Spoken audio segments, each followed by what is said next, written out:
کسی نے سوال یہ کیا کہ کسی کو شیطان کہنا کیسا؟ اس کا جواب یہ ہے کہ ویسے تو بچوں کو جس طرح گھروں میں مائیں کہہ دیتی ہیں بڑا شیطان ہے، یا بسا اوقات یہ الفاظ کہے جاتے ہیں شیطان کی اولاد ہے، یعنی بچے کی بجائے اس کے گویا کہ اس کے والد کو شیطان کہا جا رہا ہوتا ہے، یا ویسے کسی چلتے پھرتے آدمی کو کہ اس کے بارے میں ویسے ہی کسی کے دل میں بدگمانی ڈالنے کے لیے کہہ دینا کہ یہ تو شیطان آدمی ہے یا اس کا کام ہی شیطانی کرنا ہے. تو یوں تو ہرگز کسی مسلمان کو نہیں کہنا چاہیے کہ کسی مسلمان کو برے لقب سے یا برے نام سے اس کا جو اصلی نام ہو اس کو بگاڑ کر بھی کسی برے نام سے بدل دینا یہ حرام ہے. قرآن کریم کی آیت کریمہ کی روح سے فرمایا گیا وَلَا تَنَابَزُوا بِالْأَلْقَابِ، اور برے لقب سے بھی کسی کو نہ پکڑو. تو پھر سب سے برا لقب یعنی نام تو ایک طرح سے شیطان ہے، تو یہ تو کہنا ہی نہیں چاہیے. لیکن علماء نے لکھا ہے کہ اگر کسی گمراہی کی وجہ سے، کسی کی بددینی کی وجہ سے، کسی کی ایسی شرارتیں، ایسی اس کی حرکات ہوں جس کی وجہ سے لوگ سخت تکلیف میں مبتلا ہوتے ہوں، تو پھر ایسے کو اس کے برے کاموں کی وجہ سے شیطان کہنا جو کہ عرفاً ہے تو پھر اس کہنے میں گناہ نہیں ہوگا. لیکن بہرحال مسلمان کو اس طرح کے لقب سے، نام سے پکارنے سے بچنا ہی چاہیے. دوسرا سوال یہ کیا گیا دادا کے بھائی کے بیٹے سے نکاح کرنا کیسا؟ اس کا جواب یہ ہے کہ دادا کے بھائی کے بیٹے سے شرعاً نکاح جائز ہے. اس کا ثبوت یوں ملتا ہے کہ حضرت بی بی فاطمہ الزہرا رضی اللہ تعالیٰ عنہ کا حضرت علی کرم اللہ تعالیٰ وجہہ الکریم سے جو نکاح ہوا، تو حضرت علی رضی اللہ تعالیٰ عنہ کے جو دادا تھے وہ تھے حضرت فاطمہ رضی اللہ تعالیٰ عنہ کے دادا عبداللہ رضی اللہ تعالیٰ عنہ کے بھائی، یعنی عبداللہ جو کون تھے؟ حضور صلی اللہ علیہ وسلم کے والد تھے. تو یہ کون ہوئے؟ حضرت فاطمہ الزہرا رضی اللہ تعالیٰ عنہ کے دادا ہوئے. تو حضرت عبداللہ کے بھائی جو تھے وہ ابو طالب تھے جن کے بیٹے تھے حضرت علی. تو یوں دادا کے بھائی کے بیٹے سے حضرت علی سے حضرت فاطمہ الزہرا رضی اللہ تعالیٰ عنہ کا نکاح ہوا. تو اس طرح دادا کے بھائی کے بیٹے سے نکاح جائز ہے. ایک اور سوال یہ کیا گیا کہ بیوی نکاح میں ہو تو کیا اس کی سگی بھتیجی سے نکاح میں ہوتے ہوئے پہلی بیوی کے اس کی سگی بھتیجی سے نکاح کیا جا سکتا ہے یا نہیں؟ اس کا جواب یہ ہے کہ بیوی کے نکاح میں ہوتے ہوئے اس کی سگی بھتیجی یا اس کی سگی بھانجی سے نکاح نہیں کیا جا سکتا، کیونکہ ایسی دو عورتیں نکاح میں جمع کرنا حرام ہیں کہ جن میں سے اگر کسی ایک کو مرد تصور کریں تو ان کا آپس میں نکاح حرام ہوتا ہو. مثال کے طور پر دو بہنیں ایک ساتھ نکاح میں جمع نہیں کر سکتے، کیونکہ ان دو بہنوں میں سے اگر ایک کو بھائی یعنی لڑکا تصور کریں تو یہ دونوں بہن بھائی ہوں گے اور دونوں آپس میں بھائی بہن نکاح نہیں کر سکتے. تو اس طرح دو بہنوں کو ایک ساتھ نکاح میں جمع نہیں کر سکتے. ایسے ہی اگر موجود بیوی نکاح میں جو ہے اس کی بھتیجی اگر ان دونوں میں سے کسی ایک کو مرد تصور کریں گے تو آپس میں ان کا نکاح حرام ہوگا. جیسے اب عورت ہے، اس کی بھتیجی کو اگر ہم لڑکا تصور کر لیں یعنی وہ بھتیجا سمجھا جائے تو یہ عورت جو ہوتی ہے وہ اس کی پھوپھی لگتی ہے، تو پھوپھی اور بھتیجے کا نکاح حرام ہے. تو اس طرح ان دونوں کو نکاح میں جمع نہیں کر سکتے. یا اگر جو ہے وہ اس پھوپھی کو ہم مرد تصور کریں تو پھر یہ مرد ہونے کی وجہ سے گویا کہ اس بھتیجے کا یہ چچا کہلائے گا، اور وہ وہاں بھتیجی ہو تو پھر چچا اور بھتیجی کا نکاح بھی حرام ہے. تو اس طرح دو عورتوں کو نکاح میں جمع نہیں کر سکتے. یوں ہی خالہ اور بھانجی، کہ اگر خالہ کو مرد تصور کر لیں تو پھر یہ ماموں اور بھانجی کا رشتہ بن جائے گا اور ماموں بھانجی کا رشتہ نہیں ہو سکتا.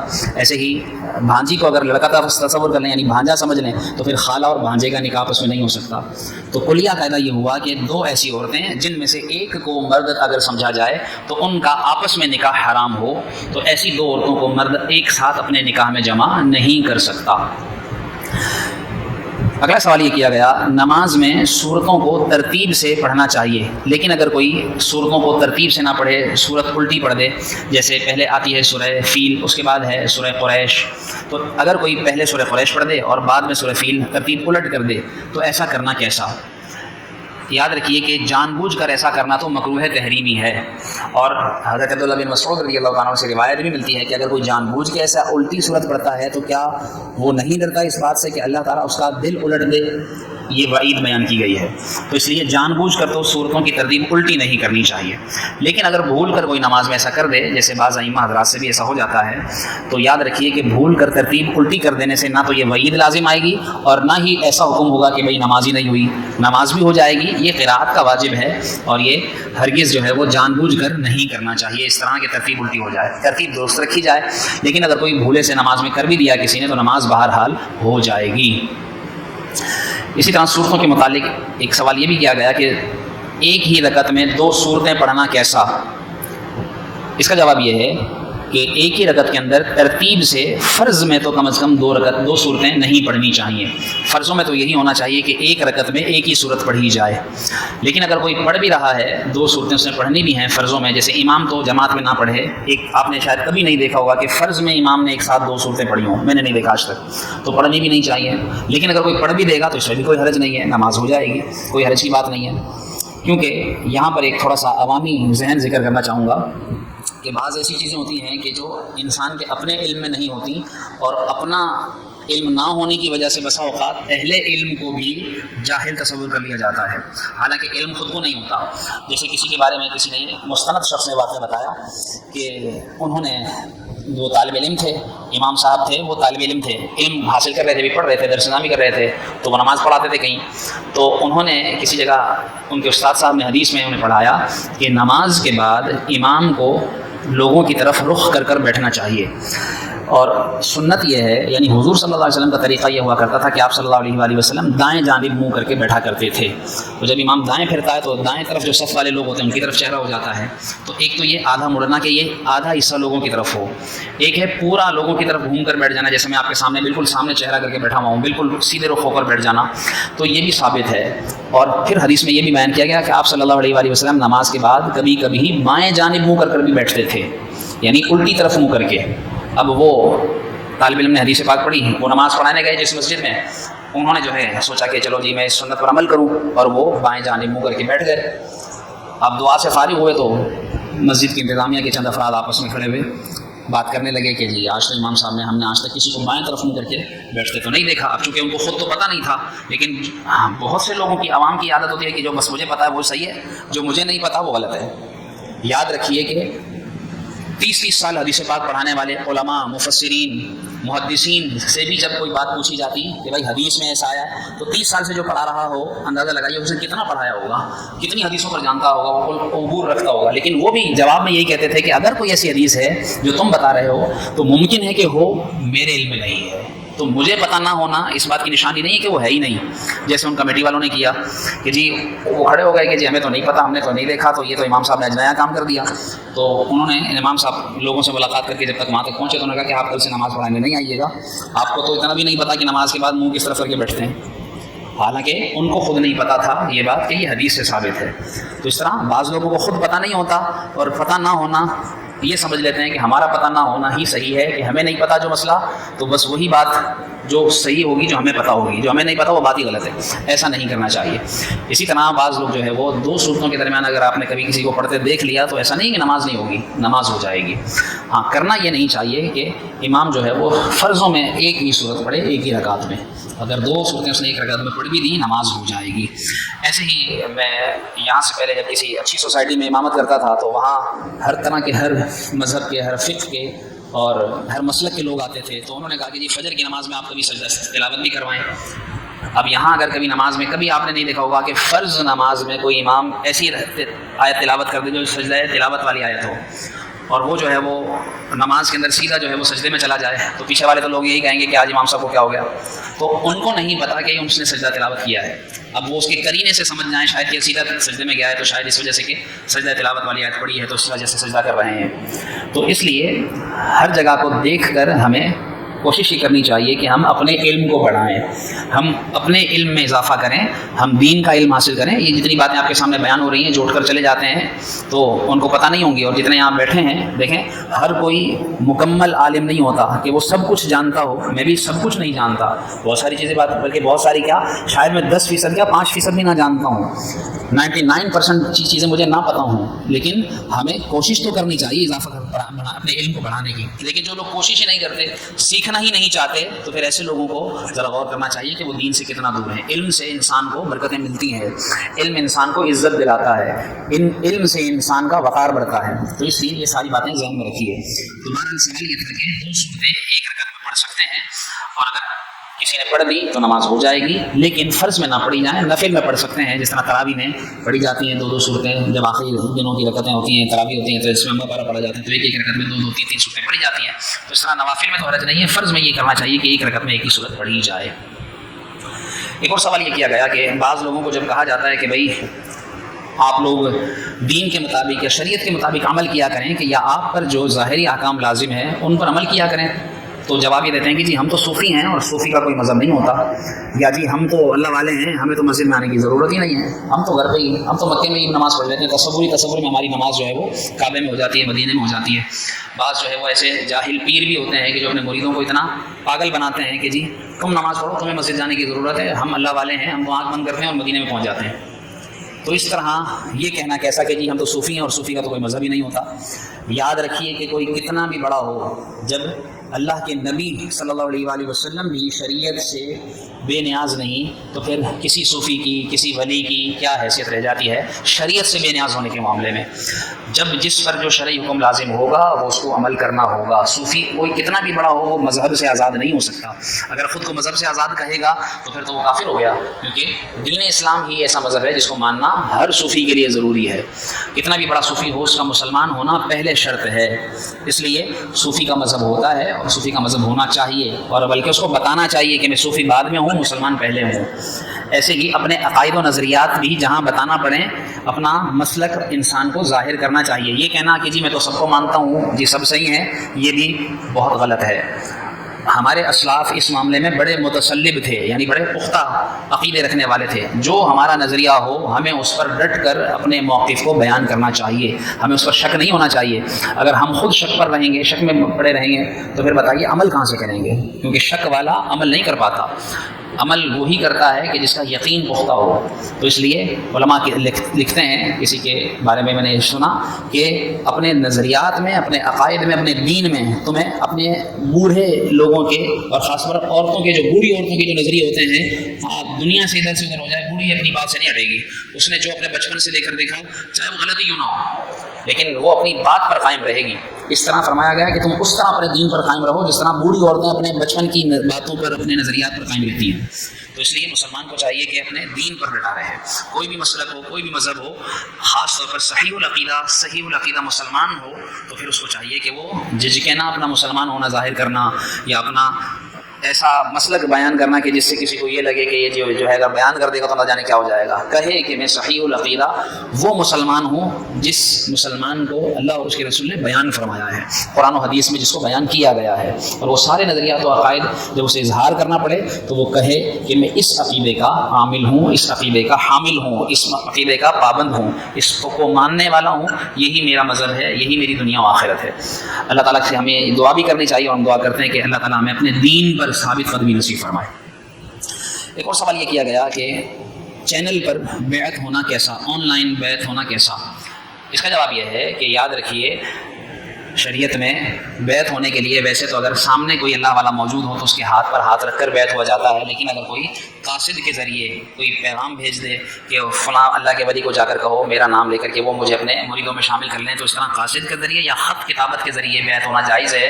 تو اس سے تو بہت اعلیٰ درجے کی صورت یہ ہے کہ براہ راست، جس طرح آج جدید دور ہے کہ میڈیا کے ذریعے اگر کوئی آن لائن طریقے سے اگر کوئی بیعت ہوتا ہے تو اس طرح بیعت ہونا بھی جائز ہے۔ یعنی بیعت ہونے کے لیے یاد رکھیے ہاتھ میں ہاتھ دینا شرط نہیں ہے۔ رسول اللہ صلی اللہ علیہ وسلم بھی خواتین کو جب بیعت کیا کرتے تھے تو ان سے اسی طرح آواز کی صورت میں بیعت لیتے تھے، ان سے ظاہر سی بات ہے کہ ہاتھ میں ہاتھ رکھنا نہیں پایا جاتا تھا۔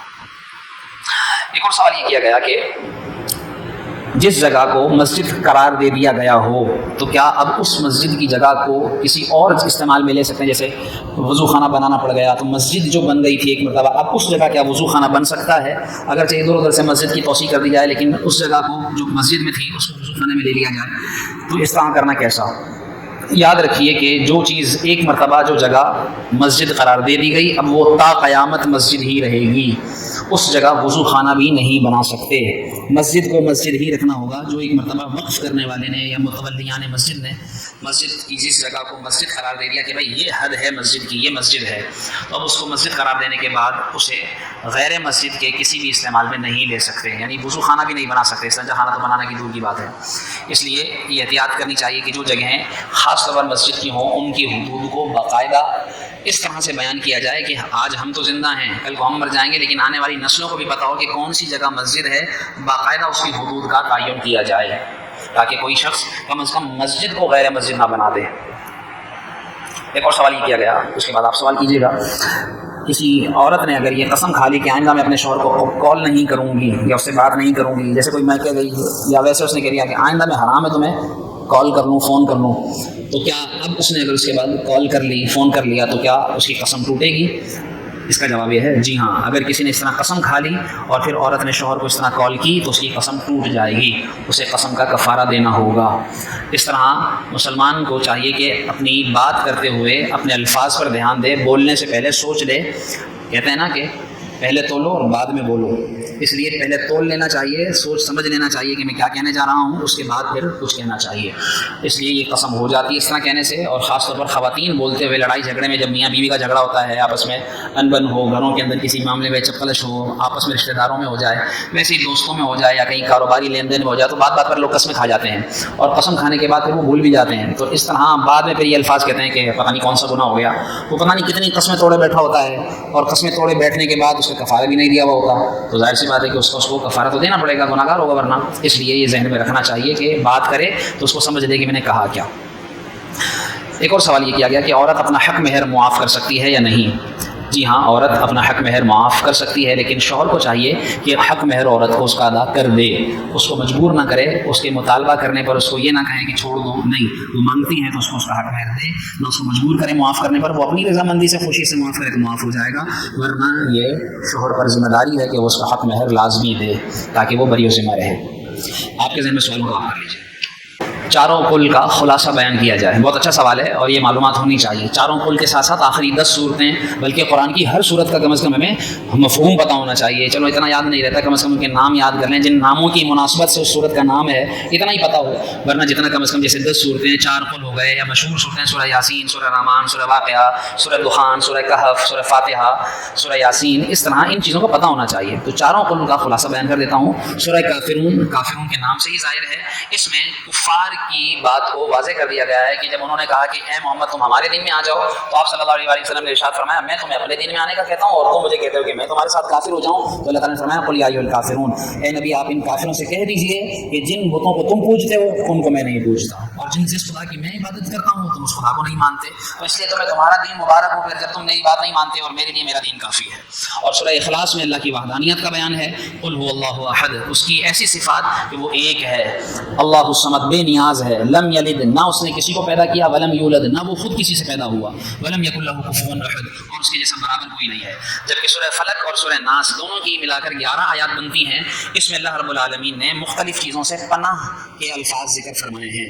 انسان ان چیزوں سے پناہ مانگے، جیسے قل اعوذ برب الفلق، کہ میں اپنے رب کی پناہ میں آتا ہوں کہ جو فلق یعنی کہ آسمان کو جو چیر کر جو فلق کر دے گا، پھاڑ دے گا، اس کا رب ہے، تو میں اس رب سے پناہ مانگتا ہوں. من شر ما خلق، ہر اس چیز کے شر سے جس کو اس نے پیدا کیا ہے.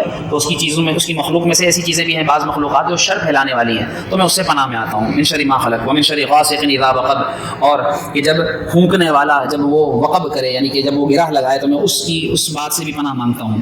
تو اس طرح ان ساری چیزوں سے پناہ مانگنے کا. ومن شر النفاثات فی العقد ومن شر حاسد اذا حسد، اور حسد کرنے والے سے پناہ. پھر قل اعوذ برب الناس، لوگوں کے رب کی میں پناہ میں آتا ہوں. ملک الناس، جو بادشاہ ہے لوگوں کا. الہ الناس، جو لوگوں کا خدا ہے.